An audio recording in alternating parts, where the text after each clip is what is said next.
அனைவருக்கும் வணக்கம். நம்ம இந்த வீடியோல என்ன பார்க்குறோம் அப்படின்னா, டிஎன்பிஎஸ்சி குரூப் அண்ட் ஹால் டிக்கெட்ட வந்து அப்லோட் பண்ணிட்டாங்க. அத எப்படி டவுன்லோட் பண்றது அப்படிங்கிறத நம்ம பார்க்க போறோம். சரிங்களா? ஸோ டைரக்ட்டா நம்ம டிஎன்பிஎஸ்சி வெப்சைட்டுக்குள்ள வந்துருங்க.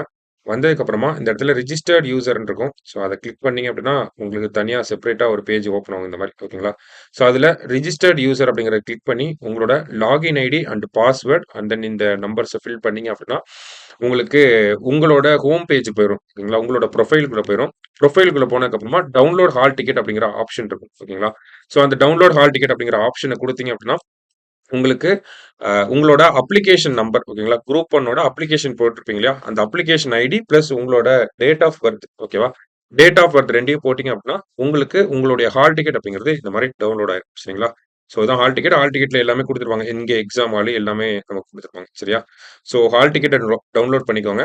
நமக்கு எக்ஸாம் ஹாலுக்கு போறப்ப இந்த ஃபர்ஸ்ட் சீட்ட மட்டும் எடுத்துட்டு போறதா, இல்ல 4 பேஜா இருக்கும் ஹால் டிக்கெட். 4 பேஜையும் பிரிண்ட் போட்டு போகணுமா அப்படிங்கிற கன்ஃப்யூஷன் இருக்கும். ஒண்ணும் இல்ல. 4 பேஜையும் பிரிண்ட் போட்டுருங்க. சரியா? எதுக்கு 1 பேஜா, 2 பேஜாங்கிற கன்ஃப்யூஷன் இல்ல. சரியா? 4 பேஜையும் பிரிண்ட் போட்டுருங்க. ஹால் டிக்கெட்ட டவுன்லோட் பண்ணி வச்சுக்கோங்க.